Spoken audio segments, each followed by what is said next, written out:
They made America laugh during its darkest days. But behind the giggles and slapstick, behind the toothy grins and tousled hair, was a series of tragedies so chilling it earned a new name, the Little Rascals curse. Born in the silent era of the 1920s, our gang, later rebranded as the Little Rascals, was more than just a comedy. It was a cultural phenomenon, offering audiences an escape from poverty, war, and uncertainty through the antics of mischievous children. But as these children grew up, their real lives became far more twisted than any script ever written. Some died young, others disappeared. One was gunned down over a $50 debt.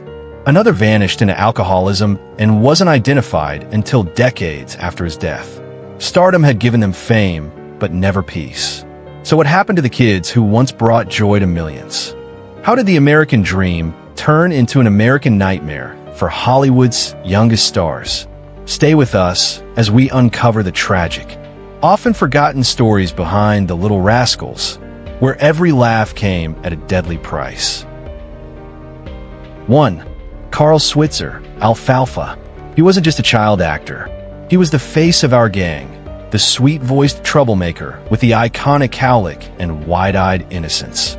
But what the world remembers as Alfalfa was, in reality, Carl Switzer, a boy forced to grow up in the spotlight, then cast out by Hollywood the moment he outgrew his charm. Born in a small town called Paris, Illinois, Carl Switzer was discovered by sheer luck. At just 7 years old, he and his brother Harold sang Bing Crosby songs inside the Our Gang Cafe while on a family trip to California. Producer Hal Roach happened to be there. In a moment, Carl was no longer a boy from the Midwest. He was Alfalfa, America's favorite misfit. From 1935 to 1940, he starred in nearly every Our Gang short film, outshining even the official leads.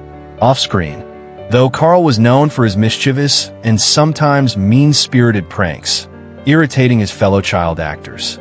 By age 12, the studio deemed him too old, and just like that, his stardom ended. Unlike many child actors who disappear into oblivion, Carl tried everything to survive. He played minor roles in over a dozen films, from war dramas to westerns, often uncredited. In the 1940s and 50s, he found some footing in B-movies like Gas House Kids, and even had roles in bigger productions such as Island in the Sky and The High and the Mighty.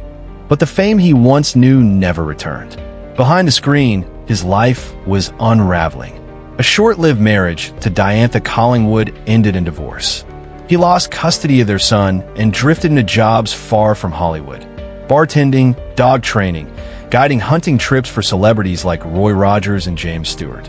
A hunting dog would ironically become the catalyst for his death. In January 1959, Carl demanded reimbursement from an acquaintance, Bud Stilts, after spending money to retrieve a lost dog he had trained. When Stilts refused, Carl and a friend confronted him at his home. The confrontation turned violent. According to Stilts, Carl pulled a knife, forcing him to shoot in self-defense. But a witness, Stilts' teenage stepson, claimed Carl was leaving peacefully when the fatal shot rang out. The bullet tore through an artery. Carl died en route to the hospital, just 31 years old. The man who once made millions laugh died poor, bleeding on the floor of a modest California home, in a dispute over $50 and a dog. There was no public funeral. Hollywood barely blinked. His grave now rests at Hollywood Forever Cemetery, marked not by a film reel or golden star, but with the image of a hunting dog, a quiet tribute to a life that had veered far from the screen. Carl Switzer was more than Alfalfa. He was a cautionary tale, a reminder that for many child stars, fame doesn't fade. It burns out, suddenly and cruelly, leaving behind only memories and forgotten graves. 2. Mickey Daniels, Mickey. He was one of the earliest stars of our gang. A freckle-faced firecracker with curly red hair, a nervous giggle, and a grin that charmed Depression-era audiences. Mickey Daniels didn't just act in our gang. He helped define it. He was the energy, the mischief, the laugh track come to life. But like so many child actors of Hollywood's golden age, his fame was temporary. What followed was a descent so tragic that, For over 2 decades, no one even knew he was gone. Born Richard Daniels Jr. in Rock Springs, Wyoming in 1914, Mickey was discovered through family connections. Gene Corman, a still photographer at Hal Roach Studios and father of Mary Corman, one of the first Rascals, introduced him to the producers. Mickey joined the gang at just 8 years old in 1922 and became a mainstay of the series for the next 4 years. He had a signature hoarse laugh that became so iconic it was used in other films to dub animal sounds. During his peak, he earned up to $175 a week, an enormous sum for any actor at the time, let alone a child. From 1922 to 1926, he starred in dozens of our gang shorts, bringing joy to millions with his slapstick antics and boyish chaos. But childhood stardom is a race against time. By 1930, Mickey made a final attempt to stay in the business through a short-lived series called The Boyfriends, but the roles stopped coming. The audience had outgrown him, or maybe it was the other way around. What followed was a slow unraveling. Mickey left acting and disappeared from public life. He got married, had a daughter, then divorced. He moved to San Diego and worked as a taxi driver. In private, he struggled with alcoholism. There were no press interviews, no retrospectives, no one asking, "Where is he now?" Then came a silence. In August 1970, Mickey went out drinking alone. He never returned. He disappeared after going out drinking alone. He was completely forgotten. So much so that his body wasn't identified until more than 20 years after his death. The boy who once made America laugh died in a motel room from cirrhosis of the liver. A cold, unmarked end to a life that once sparkled so brightly on film. Mickey Daniels didn't just vanish from Hollywood. He vanished from memory. And when he finally resurfaced, it was only as a forgotten footnote in a dusty archive. 3. Billy Laughlin, Froggy. His voice sounded like it belonged in a cartoon. Raspy, exaggerated, almost absurd. But the laughter it brought to millions was real. Billy Laughlin, better known as Froggy from our gang, became famous not for his face, but for that unmistakable growl of a voice that made audiences erupt with joy. Yet in one of the cruelest twists in Hollywood history, this boy who made everyone laugh would become the youngest of the Little Rascals to die. Born in San Gabriel, California in 1932, Billy was a shy child. His mother enrolled him in drama classes to help him overcome his self-consciousness. It worked spectacularly. He developed a puppet voice that mimicked Popeye. And when MGM heard it, they saw gold. The voice became Froggy's signature, and Billy was cast in 1940 at the age of 8. Despite joining our gang in its later years, Froggy became an instant fan favorite, often stealing the scene with his deadpan delivery and absurd vocal fry. Unlike many child actors, Billy didn't crave the spotlight. After our gang ended, he tested for few roles in feature films, but quickly lost interest. He told his mother he didn't want to continue acting. He simply wanted to be a normal kid. And that's what he was, a normal kid who loved riding his bike and hanging out with friends. But fate didn't care about his wishes. On August 31st, 1948, Billy was riding double on a motorized scooter with his friend John Wilbrand while delivering newspapers on a 3-lane highway in La Puente. John made a sudden U-turn. A truck was coming. It hit them. John survived with minor injuries. Billy wasn't so lucky. He was rushed to the hospital, but died 6 hours later from his injuries. He was just 16 years old.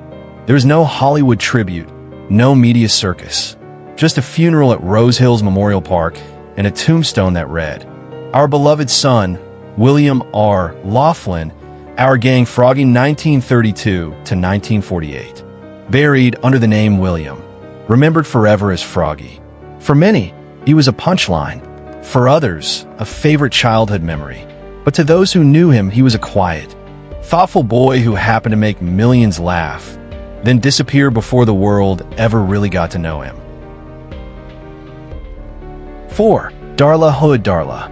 She was the sweetheart of our gang, the charming, curly-haired girl who melted the hearts of boys on-screen and audiences off-screen. But beneath the spotlight and the signature smile was a little girl pushed into fame by her parents, forgotten by Hollywood as she grew older, and ultimately claimed by a tragedy no one saw coming. Darla Hood was born in the dusty town of Lehigh, Oklahoma in 1931. Her parents saw promise in her early, especially her mother, who shaped her with piano lessons, dance classes, and voice coaching. At just 4 years old, Darla stood on a stage in Times Square and sang to a cheering crowd. By sheer coincidence, an agent from Hal Roach Studios was there. A screen test followed. Then came the contract, 7 years, $75 a week. She hadn't even started kindergarten. She debuted in our Gang Follies of 1936 and quickly became the leading girl in 51 short films. To millions of viewers, she was the sweet counterbalance to the antics of Spanky, Alfalfa, and Buckwheat. But behind the scenes, Darla felt isolated. The boys played baseball and roughhoused while she kept to herself. She once described her time on set as lonely, despite being adored on screen. Her journey with our gang ended in 1941 when she was just 10. By then, she had outgrown the role, and the studio moved on. Like many child stars, Darla struggled with the transition into adolescence. She tried stage work, sang in nightclubs, and performed with variety shows. With her first husband, she formed a vocal group, Darla Hood and the Enchanters, contributing to film soundtracks and radio. Her voice lived on in commercials too, becoming the iconic mermaid in the Chicken of the Sea ads. But Darla's life was far from glamorous. Despite years in the industry, she claimed her parents never gave her a penny of her childhood earnings. When fans asked for autographs, they didn't want to see the grown woman she'd become. They wanted the little girl with the bow in her hair. So she sent out old photos, still Darla from the 1930s. She remarried in 1958, this time to her former manager, and had 3 more children. She never fully left show business, but the big stages and cameras never came back. Still, she worked steadily in voiceovers and even lent her voice to the Little Rascals Christmas special in 1979. But she would never hear it air. In the final months of her life, Darla underwent surgery for appendicitis and received a blood transfusion at Canoga Park Hospital. That transfusion gave her acute hepatitis. Within days, her liver shut down. Then her heart followed. On June 13, 1979, she died of heart failure in a Hollywood hospital. She was just 47. Her passing was quiet. There were no headlines, no national mourning. Just a service and a grave at Hollywood Forever Cemetery. A little girl who once defined an era of innocence had vanished without fanfare. Darla Hood lived a life shaped by early fame, long shadows, and an ending far too cruel. She was the soul of our gang, and like so many of her castmates, she left far too soon. 5. Robert Hutchkins, Wheezer. He was the wide-eyed, eager little brother of our gang. With his scruffy vest, his trademark beanie, and that anxious energy to be part of the mischief. Robert Hutchkins, better known as Wheezer, was more than just a background player. He was the heartbeat of innocence in a series built on chaos. But behind the camera, his life was anything but innocent. Born in 1925 in Tacoma, Washington, Robert was a photogenic, spirited boy. Friends urged his parents to take him to a Hollywood photographer. The results were so captivating that a few feet of test footage landed in the hands of Hal Roach. That was all it took. At just 2 years old, Robert was signed to a 5-year contract. On his first day at the studio, he ran around so much he began to wheeze. The nickname stuck. From that day forward, he was Wheezer. He became a regular fixture from 1927 to 1933. Appearing in both silent shorts and early talkies. Audiences adored him. But while Wheezer was beloved on screen, Robert was isolated behind scenes. According to former co-star Jackie Cooper, Wheezer's father was intensely controlling, yanking him away from other kids, trying to manufacture stardom by micromanaging his every move. It went further than overprotection. His father, James Hutchins, allegedly underfed him to keep him small and marketable. He was malnourished, isolated. He didn't even know other children got more food than he did, and the plan backfired. By the end of his contract, Robert looked underdeveloped, unhealthy, and was slowly pushed to the background. The boy who was once front and center became a silent extra in his own story. In 1933, Hal Roach refused his parents' demand for a higher salary. They walked out. Robert's contract ended. And just like that, Wheezer was gone from our gang. His acting career ended quietly. A few minor film appearances followed, but nothing stuck. His parents divorced. Robert moved back to Washington with his mother and brother, settling into a modest life with their grandmother and stepfather. In 1942, he worked as a gas station attendant. A year later, he joined the U.S. Army Air Forces as an aviation cadet. By 1945, he was on the verge of graduating advanced flight school. He was nearly a pilot, nearly starting over. But on May 17, 1945, during a routine training exercise in California, his plane, a North American AT-60 Texan, collided midair with another aircraft as he attempted to land. The other pilot survived. Robert died instantly. He was just 20 years old. There were no Hollywood headlines. No tribute from the studio that once marketed his smile. No national recognition for the child star turned serviceman. Robert Hutchkins, the boy who ran across sound stages wheezing with joy, died in silence, buried not just by a crash, but by a system that used him, then discarded him. They made the world laugh, long before color film, before sound was perfected, before Hollywood became an empire. Just kids, dressed in oversized clothes, delivering lines with toothy grins and perfect awkwardness. Our Gang wasn't just a comedy series. It was a mirror of innocence, mischief, and the raw, unscripted wonder of childhood. But behind those laughs were stories that never made it to the screen. Some were taken too soon, crushed by accidents, war, or the sheer weight of growing up under the spotlight.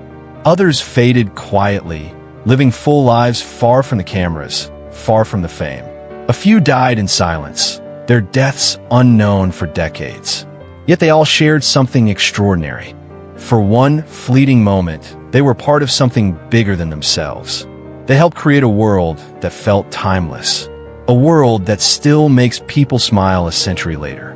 We remember them not just for the roles they played, but for the lives they led, beautiful, broken, complicated, and real. And if you've made it this far, it means they're not forgotten. Not yet.